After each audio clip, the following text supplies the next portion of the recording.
Hello guys, welcome back to Gyansthali classes. I hope आप सब अच्छे होंगे। तो चलिए गाइज, आज की क्लास को स्टार्ट करते हैं। जैसा कि आप सभी को पता है, सीटेट का आपके एग्जाम का एडमिट कार्ड भी आपका सिटी एडमिट कार्ड आउट हो चुका है। ठीक है, सिटी एडमिट कार्ड आपका आउट हो चुका है।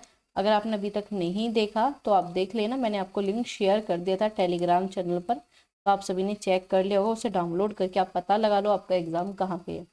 इसके अलावा डेली आपको ऐसी क्लासेस मिलती है जिसमें आपके यहाँ पर PYQ सीरीज कर रहे हैं। ठीक है, PYQ सीरीज जो है आपकी डेली 8:30 बजे आपको मिलती है। ठीक है, इससे पहले आपकी काफ़ी हो चुकी है क्लासेस, अगर आपने नहीं देखी तो चेक कर सकते हो। और जो आपका CDP का डिटेल कोर्स है उसकी क्लासेस आपको मिलती है, पूरी प्लेलिस्ट बनी हुई है, तो आप उस प्लेलिस्ट को चेक कर लेना। इसके अलावा आपकी हिंदी की क्लासेस है, अगर आपने वो क्लासेस नहीं देखी तो आप उसे भी देख लेना, ताकि आपके एग्जाम में बहुत ही ज़्यादा इंपॉर्टेंट चीज़ें हैं वो। और सीधा का सीधा कंप्लीट कोर्स आपको यहाँ पर अभी तक तो ये सब चीज़ें जो है आपको यूट्यूब की प्लेलिस्ट में मिल जाएगी। कंप्लीट कोर्स आप इसे देख सकते हो और अपना सीटेट पास कर सकते हो। तो चलिए आज की क्लास को स्टार्ट करेंगे। क्लास को स्टार्ट करने से पहले कोई नया हो तो चैनल को लाइक शेयर सब्सक्राइब कर देना बिना कहे। चलो, ये रहा आपकी स्क्रीन पे पहला क्वेश्चन, जो कि बहुत ही ज़्यादा इंपॉर्टेंट क्वेश्चन है। तो चलिए पढ़िए और इसका आंसर आप सभी को देना है। तो चलिए बताइए, यह है आपका प्रगतिशील शिक्षा में बच्चों को किस तरह से देखा जाता है, बताइए। प्रगतिशील पूछा है आपका, प्रोग्रेसिव एजुकेशन से एक क्वेश्चन आपका बनता ही है और बार बार ये एग्जाम में पूछेगा। तो क्वेश्चन अगर आप सीटेट के सोल्व करते हो तो आपको कुछ पॉइंट ध्यान रखने होंगे। सबसे पहले आपको चीज़ें नेगेटिव और पॉजिटिव में डिवाइड करनी ही है, अगर आप इसमें डिवाइड नहीं करते तो प्रॉब्लम आपको होने वाली है। इसके अलावा आपको क्या करना है, आपको हमेशा जब क्वेश्चन करोगे ना, तो इसमें जो है आपको की पॉइंट के साथ चलना है। की पॉइंट मैंने बता रखी है, आप चेक कर लेना प्रीवियस वीडियोज। इसके अलावा जो है आपको हमेशा बच्चों को जो है भगवान के रूप में मान के चलना है, और टीचर सिर्फ आपका एक हेल्पर है, सिर्फ एक हेल्पर के रूप में, बस। इससे ज़्यादा कोई भी आपका सीटेट मायने नहीं रखता, टीचर की ना ही पुस्तकों का। तो सबसे बेस्ट पूछा है तो इसमें से सबसे बेस्ट उठा लीजिए। मासूम और आश्रित, आश्रित मिल जाएंगे तो हम बच्चों का विकास नहीं कर रहे, बल्कि बच्चों को के विकास जो है लिमिट में कर रहे हैं, फिक्स कर रहे हैं, ऐसा नहीं करेंगे। केवल ज्ञान करना, ये केवल ज्ञान हमेशा नेगेटिव है, तो इसे कट कर दो। कमजोर और सुरक्षा की जरूरत, बिल्कुल गलत। तो आपका यहाँ पर थर्ड आंसर बिल्कुल सही है। ठीक है, क्या करना है, हमें अर्थ की रचना करनी है, ज्ञानवर्धक बनाना है, बच्चा अपनी नॉलेज खुद बना सके, मीनिंग मेकर बच्चा बन सके। तो यही हमारा प्रोग्रेसिव एजुकेशन बात करता है कि बच्चा अपनी लर्निंग, अपनी थिंकिंग, हर एक चीज जो है खुद से वो कर सके। तो ये आपका क्या आ जाएगा यहाँ पर, बिल्कुल सही है, थर्ड ऑप्शन। चलो आगे चलेंगे, क्वेश्चन नंबर 2, बताइए इसका आंसर क्या होगा। आप सभी को आंसर देना है। छात्रों के लिए कक्षा में प्रतिक्रिया सबसे अधिक प्रभावी कब होगी, कौन सा जो है बहुत ही ज्यादा इफेक्टिव है, बताइए। सबसे इफेक्टिव क्या है कि छात्रों में तुलनात्मक श्रेणी प्रदान करे। अरे तुलना करोगे तो बच्चों के लिए बहुत ही ज्यादा गलत चीज है। कभी भी हमें बच्चों की तुलना नहीं करनी, हमें बच्चों की तुलना नहीं करनी। तो आप बताइए सही होगा या फिर गलत, जल्दी से बताइए।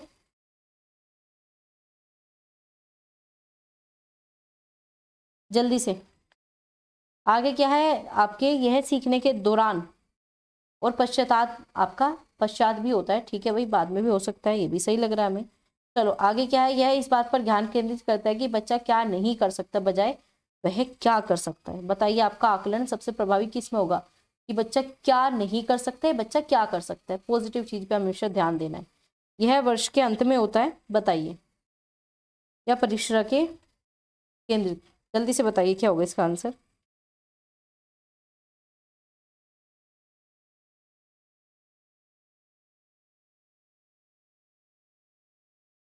जल्दी से बताइए क्या होगा इसका आंसर।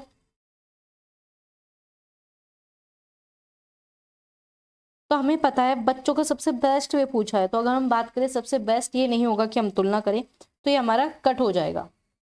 ठीक है, आगे क्या है, गतिविधि के दौरान तथा बाद में भी चलता है, अच्छा जी। या फिर देखो, ये लास्ट वाला समेटिव हमेशा नेगेटिव हो जाता है, कि सिर्फ बच्चों के एंड में ले रहे हो, पूरे साल बच्चों का कुछ नहीं आपने ध्यान रखा, क्या बच्चे ने सीखा क्या नहीं। ये चीज नहीं करना, एंड ऑफ द ईयर मतलब समेटिव की बात हम नहीं करते, तो हमारा कट हो गया।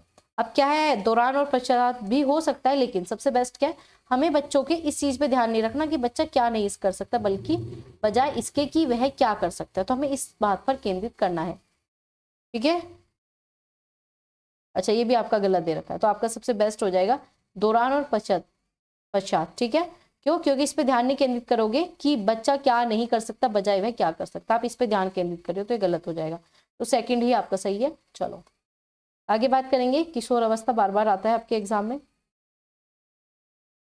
बताइए क्या होगा। किशोर अवस्था के दौरान जेंडर अपेक्षाओं के अनुरूप स्थिति तथा प्रस्तुत की परंपराओं का पालन करने के लिए दबाव बढ़ाया जाता है। जेंडर और जेंडर भूमिकाएं जैविक रूप से निर्धारित होती है, बताइए क्या होता है जल्दी से। तो देखो ये सही है कि किशोर अवस्था के दौरान जेंडर की अपेक्षाएं के अनुरूप स्त्रीत्व तथा पुरुषत्व की परंपराओं का पालन करने के लिए दबाव बढ़ जाता है। जब किशोर अवस्था में बच्चा होता है तो ये बात है कि बच्चा अट्रैक्शन की तरफ बढ़ जाता है, ठीक है। और जेंडर भूमिकाएं जैविक रूप से नहीं होती। अगर भूमिका की बात करोगे तो ये सामाजिक है, तो आपका आर गलत हो जाएगा। आर गलत है तो आपका थर्ड आंसर बिल्कुल सही है, ठीक है। अगर हम बात करें जेंडर रोल जो है समाज के द्वारा निर्धारित होते हैं, ना कि आपका बायोलॉजिकल प्रोसेस नहीं है, तो ये आपका यहाँ पर सही हो जाएगा। ये सही है, आर आपका गलत है। चलो जी आगे चलेंगे। इसका आंसर दो जल्दी से, आप सभी जल्दी से बताइए क्या होगा इसमें। सुनीता है, ठीक है जी। क्या है? सुनीता एक 12 वर्षीय लड़की विशेष संगीत में क्षमता रखती है। मतलब आपसे गार्डनर वाली चीजें पूछी है, मैंने करा रखा है आपको डिटेल कोर्स में सीडीपी के, चेक कर लेना। सीचेट बाय एक तरह करके मिल जाएगा, चेक कर लेना आप सभी। उसके माता पिता तथा दोनों ही निपुण गायक है। यहाँ पर क्या बता दें कि माता भी निपुण गायक है और वो भी, ठीक है। और सुनीता को जो है बाहर भेजा जा रहा है उसकी आवाज और भी ज्यादा बेहतरीन करने के लिए परीक्षण दिया जा रहा है। मतलब बच्चे के ऊपर हेरिडिटी का भी प्रभाव है और इन्वायरमेंट का भी। तो पूछा कौन सा संभावित अंतःक्रिया है इस बच्चे के प्रभाव पे या पोषण पे या विशेषता पे। तो पोषण अनुशासन की तो बात नहीं है जी, परिपक्वता की बात नहीं हो रही, वृद्धि की बात नहीं हो रही। हमें पता है आपका वुडवर्थ ने कहा है कि विकास के लिए दोनों ही चीज इंपॉर्टेंट है और ये बच्चे के अंदर दोनों ही चीजें है। माता पिता पहले से ही गायक थे तो वो लड़की पहले से ही संगीत की क्षमता रखती है और उसे परीक्षण भी दिया जा रहा है, आपकी ट्रेनिंग दी जा रही है। तो आपका थर्ड आंसर बिल्कुल सही है बिना किसी डाउट के, ठीक है। बाकी अगर आपको लगता है मैम इसमें ये डाउट है तो आप मुझे कमेंट कर दो, बिल्कुल हम उसे देखेंगे क्या होगा कैसे। चलो संवेदनशील पूछा है, संवेदनशील बताओ। संवेदनशील पूछा है, अवधि वह अवधि है जिसमें, बताइए क्या होगा, जिसके दौरान डैश विशेष तौर पर सामान्य विकास के लिए महत्वपूर्ण है। बताइए कौन सा होगा। संवेदनशील पूछा है तो मानव जाति नहीं जी, आपका बताओ। उत्पत्ति मूलक नहीं जी, ये दो है आपके कारक, इनमें से बताओ कौन सा। संवेदनशील अवधि वह अवधि है जिसके दौरान कुछ, हाँ तो आपका क्या आ जाएगा, आपका यहाँ पर बच्चा पैदा हो चुका है तो बाद की बात है, तो वंशानुगत नहीं होगा। आपका क्या आ जाएगा, पर्यावरणीय कारक है, इसका ही प्रभाव बच्चों को देखने को मिल रहा है। तो क्या आ जाएगा आपका पर्यावरणीय कारक, बिल्कुल सही, थर्ड आंसर। चलो आगे चलेंगे, थोड़ा स्पीड में करना है क्योंकि क्वेश्चन ज़्यादा करने होते हैं हमें। चलो बताओ भाई इसका आंसर क्या होगा, आप सभी को आंसर देना है, बताइए क्या होगा। विद्यार्थियों में समालोचनात्मक चिंतन को विकसित करने के लिए एक टीचर को क्या करना है। केवल ऐसे प्रश्न पूछे जिसका एक ही उत्तर हो, नहीं जी, तो इससे तो आपका बच्चे का चिंतन होगा नहीं। अगर हम बात करें क्रिटिकल थिंकिंग तो ये बात करते हैं ओपन एंडेड क्वेश्चन की, आपका डाइवर्जेंट की। डाइवर्जेंट क्या होता है, अलग अलग दिशा में सोचना। ये बच्चा है ये इधर भी देख रहा है इधर भी सोच रहा है ये भी कर रहा है, मतलब ये चारों दिशा में सोच रहा है। तो ये क्या करता है, एक समाधान पे नहीं रहता, ये अलग अलग समाधान खोजता है। ये बच्चा सर्जन है, ये बच्चा क्रिएटिव है। तो हमें क्या करना है, विद्यार्थियों को उनके संदेह तथा सवाल पूछने के लिए हतोत्साहित कर दोगे, कभी नहीं करोगे जी। आगे ऐसा सवाल देना चाहिए जिसमें निष्कर्ष और वाक्य शामिल हो। अच्छा मतलब बच्चों को सारी चीजें बना बना के दे दो, बच्चा खुद से विकसित करे ना कुछ भी, या फिर ये सही है। चलो आगे देखेंगे, ऐसे सवालों से बचा दो, बचाना नहीं है जी, आपको क्या करना है, ऐसे टीचर बचाओगे थोड़ी आप। तो देखो ये भी कट हो गया, तो शायद करना ही कट हो गया, बचाना भी गलत है। तो ऐसे ही सवाल देना है जिसमें निष्कर्ष हो। निष्कर्ष पॉजिटिव था क्योंकि अगर आप चीजें एनालाइज कर रहे हो, निष्कर्ष कर रहे हो तो आपके चिंतन की बात करता है, तो आपका यहाँ पर थर्ड सही हो जाएगा। लेकिन अगर इससे कोई बेस्ट ऑप्शन होता तो आप उस पर भी जा सकते थे, लेकिन इन चारों में यही आपका सही था, बाकी सब गलत थे, बस ये याद रखना। आगे बात करेंगे, इसका आंसर दो। क्वेश्चन नंबर 7 का, एक शिक्षिका खुद से पूछती है, ये टीचर अब खुद से बातें कर रही है, खुद से पूछती है, मैं ऐसे अनुभव कैसे प्रदान कर सकती हूँ जिसमें छात्रों को पर्यावरण में विभिन्न प्रकार की वस्तुओं को वर्गीकृत करने तथा उनके वर्गीकरण की स्कीमों का विश्लेषण करने की आवश्यकता होती है। वह छात्रों में किस बुद्धिमत्ता को बढ़ावा देने की कोशिश कर रही है। बताइए टीचर क्या कर रहा है, ये यहाँ पे पूछा है। तो ये क्वेश्चन आपका बहुत ही ज़्यादा इंपॉर्टेंट है, बताइए क्या है। तो ऐसे अनुभव प्रदान करने हैं टीचर को जो पर्यावरण से जुड़े हुए हैं। स्कीमा की बात करते हैं तो पर्यावरण से जुड़े हुए हैं, तो बस हमें मिल गया प्राकृतिक बुद्धि, तो आपका थर्ड आंसर बिल्कुल सही हो गया। चलो जी आगे बात करें। अगर बात करें भाषाई की बात, तो भाषाई की बात करेंगे संप्रेषण कम्युनिकेशन स्किल को इम्प्रूव करने के लिए। आपका अंत्य व्यक्ति, ठीक है, अंत्य व्यक्ति को हमेशा इंग्लिश में देखना। आपका एंटर पर्सनल होता है दूसरों के बारे में सोचना, एंटर मतलब दूसरों की फीलिंग को देख रहे हो, तो ये दूसरों के बारे में आ जाता है। और आपका एंट्रा पर्सन होता है, ठीक है, एक होता है आपका एंट्रा पर्सनल, वो होता है खुद के बारे में सोचना। शारीरिक, इसमें आपके खिलाड़ी प्लेयर आ जाते हैं। चलो अब बताओ महारत हासिल करने के लिए, अब आपको क्या करना है, महारत हासिल करनी है। बताइए सबसे बेस्ट क्या होगा लक्ष्य निर्धारित करने में, छात्रों की अभिप्रेरणा योग्यताओं के लिए सबसे ज्यादा प्रभावी क्या होगा, बताओ। यह अक्षर योग्यता के स्थिर दृष्टिकोण को बढ़ती हुई आपकी आंतरिक अभिप्रेरणा में विश्वास दर्शाता है। भाई अच्छी बात है, देखो आंतरिक अभिप्रेरणा अच्छी बात होती है। चलो स्थिर है, लेकिन ये गलत हो गया। अगर आपके पास चीजें स्थिर है तो गलत है भाई। तो क्या आएगा, वृद्धिशील आएगा। देखो स्थिर दृष्टिकोण नहीं होगा। अगर हम स्थिर दृष्टिकोण की बात करें तो आप आगे बढ़ ही नहीं पा रहे, तो भाई ये काट दो। विकासशील है, अच्छी बात है। अब आगे क्या, बाह्य अभिप्रेरणा ज्यादा अच्छी नहीं होती, हमारी आंतरिक होती है। आंतरिक से ही आप क्या कर सकते हो, मास्टरी हासिल कर सकते हो, ठीक है, आप मोटिवेशन ले सकते हो। और ये आपका मास्टरी गोल बहुत ज्यादा पॉजिटिव होता है, ये आपकी क्षमता की बात करता है, क्षमता को विकसित करता है। तो क्या आ जाएगा आपका, बिल्कुल सही है यहाँ पर सेकेंड आंसर। चलो आगे चलते हैं। क्लास अच्छी लग रही है तो एक बार लाइक शेयर कर देना, और कमेंट में जरूर बता देगा क्लास कैसी लगी। आप में से बहुत ही कम बच्चों के कमेंट आते हैं। चलो जी बताइए, क्या वह हिंदी इंग्लिश दोनों में है, दोनों में पढ़ सकते हो आप। उसी को देख के आपको आंसर देना है, हिंदी में भी देखो और इंग्लिश में भी, जो की पॉइंट जिसका समझ में आए वहां से यूज कर लो। चलो, रामा एक शिक्षिका है जो वाइगोस्की के सिद्धांत को अपनी कक्षा में लागू करना चाह रही है। अच्छा जी आगे क्या है, वह एक चुनौतीपूर्ण कार्य को पूरा करने के लिए अपने छात्रों के समूह को कम करने के लिए नियुक्त करती है। ठीक है जी, इसी कार्य के दौरान एक छात्र एक समूह संकल्पना को समझने के लिए संघर्ष करता है। रमा के लिए इस छात्र को पढ़ाने के लिए सबसे बेस्ट क्या होगा। देखो समूह में है, सब समूह में काम कर रहे हैं और बच्चे को कहीं पे प्रॉब्लम आ रही है, तो अब आप क्या करोगे एज ए टीचर, आप क्या सोचोगे। तो जी हम तो सोचेंगे उससे उत्तर प्रदान करके आगे बढ़ जाए, नहीं जी हमें ऐसा नहीं करना। हम खुद ही क्वेश्चन करके दे दे तो भाई क्या फायदा भाई। दूसरा वाइगोस की भी लिखा था, तो वाइगोस की कभी नहीं कहता खुद करके तो नहीं। आगे कोई अलग काम सौंप दे जो उसकी योग्यता के अनुकूल हो, मतलब आप कह रहे हो कि बच्चा उस काम को करने में सक्षम नहीं है, ऐसा भी नहीं कहोगे आप। एक छात्र की समस्या पर काम करे और समूह के सदस्यों को शामिल करते हुए आवश्यकता अनुसार उसे मार्गदर्शन प्रदान कर दे और प्रतिपुष्टि दे दे। बस इससे बेस्ट क्या होगा, यही है। एक तो आवश्यकता अनुसार मिल गया, नीड के अकॉर्डिंग काम कर रहे हो। दूसरा वाइगोस के साथ आपका मार्गदर्शन की बात करते, गाइडेंस की। फीडबैक बहुत अच्छी पॉजिटिव चीज है। दूसरा समस्या में काम भी कर रहा है और अन्य दोस्तों के साथ भी है, तो वाइगोस की यही तो सब चीजें कहते हैं। तो ये सब चीजें आपके यहाँ पर बिल्कुल सही है, तो फोर्थ आंसर बिल्कुल सही होता है। चलो आगे चले, यहाँ तक चीजें समझ में आई। चलो जी आगे चलते हैं। बताइए असर्शन और रीजन, पहले इंग्लिश में देख लो फिर हिंदी में देखते हैं, जल्दी से देखिए। छात्रों के शिक्षकों के बीच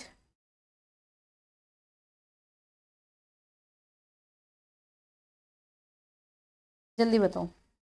शिक्षकों को विद्यार्थियों के बीच बहस चर्चा और सहयोग को प्रोत्साहित कराना है। ठीक है, आगे क्या है, ज्ञान उत्पादन एक निष्क्रिय प्रक्रिया, क्या बता दिया, ज्ञान उत्पादन जो है एक निष्क्रिय प्रक्रिया। अच्छा जी, सामूहिक गतिविधि में संलग्नता अर्थपूर्ण अधिगम में बाधा डालता है। देखो जी, एक तो निष्क्रिय प्रक्रिया, तो ये हमारा गलत हो जाएगा। दूसरा बाधा भी डाल रहे थे तो गलत हो गया, बाकी फर्स्ट सही था। हमें यही देखना होता है ये सही है, ये सही है। अगर सही है फिर बाद में बिकॉज लगा दो, क्योंकि लगा के देख लो, आपका काम हो जाएगा, आपको आंसर सही मिल जाएगा। तो बस आपको यही देखना था। चलो आगे चले, बताओ जी आगे चले।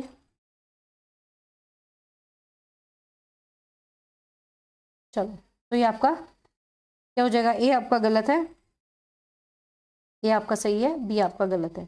तो ये सही है, आर गलत है, थर्ड आंसर बिल्कुल सही है। चलो आगे चलते हैं।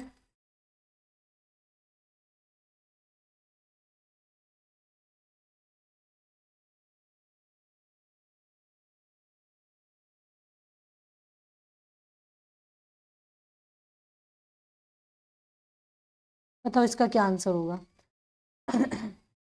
बताओ, भावनाओं की भी बात हो रही है जी, व्यक्तित्व की बात हो रही है, सामाजिक संबंधों की बात हो रही है। परिवर्तन है स्थिरता, किसका विकास करते हैं? बताओ किसका विकास करते हैं? आप कहोगे मैम ये तो बहुत ईजी है, तो बताइए जी क्या होगा। हमें पता है सिर्फ व्यक्तित्व हो गया तो भावनाएं नहीं आएगी, पर्सनैलिटी में आपकी भावनाएं नहीं आती, कट कर दिया। भावनाओं में आपकी पर्सनैलिटी नहीं आती तो इसे हमने कट कर दिया।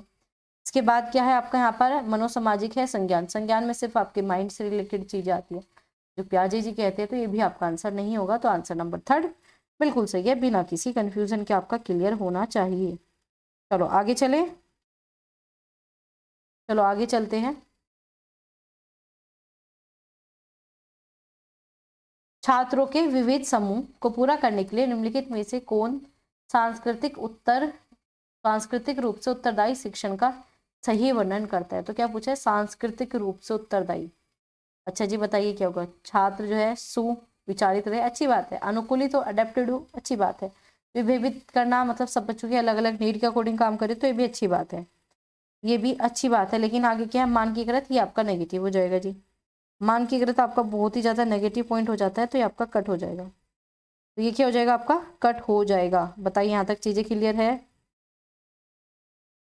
चलो तो हमारा ये कट हो जाएगा, तो बताओ क्या आंसर होगा?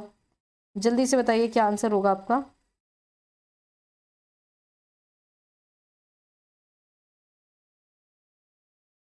तो आपका यहाँ पर ये नहीं होगा, ये नहीं होगा, ये हो गया, क्योंकि 4th आपका आंसर नहीं होगा। तो 3rd आंसर इसमें बिल्कुल सही है। चलो अब बताओ इसका असर्शन और रीजन, इसका आंसर दो। चलो फिर के पहले आप इंग्लिश में पढ़ो, फिर हिंदी में पढ़ते हैं। पहले आप इंग्लिश में पढ़ लो जी, फिर आपका हिंदी में पढ़ते हैं। तो इसमें यही देखना है पहले पॉजिटिव कौन सा है, सबसे पहले यही ट्रिक यूज करनी है। पॉजिटिव है, ठीक है जी, उसके बाद आपको नेगेटिव देखना है। बस ये काम कर लोगे फिर आपका काम हो जाएगा, ठीक है। चलो चलते हैं। तो आपका पहले उसमें क्या दिया है? असर्शन। आपका भी कथन में क्या है? स्कूलों को उस ढांचे के भीतर ही कार्य करना है, मतलब स्कूल को उसी ढांचे के भीतर काम करना है जहां पर तैयार उत्पाद सीखने के परिणामों का आकलन कर सके, मतलब बच्चा क्या कर पाए?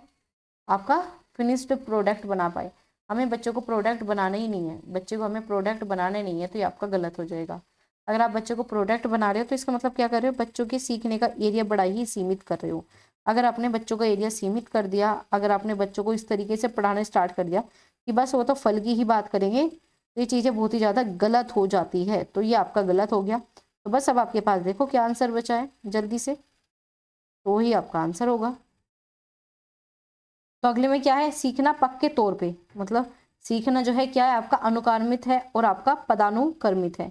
ऑर्डर में चलता है, सीक्वेंस में चलता है। भाई ये तो बात बिल्कुल सही दी है इन्होंने, ये तो सही बात है ना, आपका ऑर्डर में ही तो चलता है। पहले आपका क्या आया था? बाल्यावस्था, फिर इसके बाद किशोर अवस्था, ऐसे ही चलता है। तो ये भाई आपका बिल्कुल सही दिया है, तो आपका ए गलत है, ये सही नहीं है। अच्छा ये भी सही नहीं है, तो बस आपका दोनों ही गलत हो गया देखो। अच्छा सीक्वेंस में तो था हाई आर की गलत हो गया, सीक्वेंस में तो चलता है। और टाइटली दे दिया, बस इन्होंने इस वजह से नेगेटिव कर दिया। ऐसे गलत नहीं है, सीक्वेंस में चलता है। तो आप क्या कर सकते हो, जब ये आपका ऑप्शन ही नहीं है तो दोनों गलत कर दो, तो आपका 4th सही हो जाएगा, ठीक है। तो इसमें दोनों ही गलत हो गया क्योंकि पक्के तौर पे दे दिया, ठीक है। ये थोड़ा नेगेटिव हो जाता है, कभी भी सीटेट में पक्के तौर पे सटीक मिले, ये हमेशा नेगेटिव ही होगा, याद रखना ये चीजें आप सभी। चलो आगे चले भाई, आगे चले, यहाँ तक चीजें क्लियर है आपको? चलो आगे चलते हैं। लेव वाइगोस्की के अनुसार बताना है आपको भाषा और विचार का क्या संबंध है। लेव वाइगोस्की के अनुसार बता दो भाषा और विचार का क्या संबंध है। क्या बताया इन्होंने? कि भाषा कोई आकार नहीं देती। अच्छा जी, इन्होंने क्या बताया? कोई आकार ही नहीं दे रही। विचार भाषा का आकार नहीं देती है। भाषा और विचार एक दूसरे से स्वतंत्र है, और भाषा और विचार जो है जटिल विनिमय प्रक्रिया है। तो हमें पता है क्या है? कॉम्प्लेक्स इंटर रिलेटेड प्रोसेस आपस में जुड़ी हुई है। भाषा और विचार इन्होंने बताया कि जुड़ी हुई है। तो क्या आ जाएगा आपका यहाँ पर? 4th आंसर बिल्कुल सही है। चलो आगे चले, चलो जी आगे चलते हैं। बताइए इसका क्या आंसर होगा। अब आपको ये मैच करना है, और इसे मैच करने से आपके कई कॉन्सेप्ट क्लियर हो जाएंगे। इन चारों को डिटेल में पढ़ेंगे, तो जल्दी से मैच करिए, थोड़ा पढ़िए इसे, फिर मैं आपको बताती हूँ क्या होगा इसका आंसर। तो क्या है? निम्नलिखित में से आपको सम्मिलित करना है, जो सबसे सही है आपस में जोड़ना है। बताइए कौन सा सही होगा।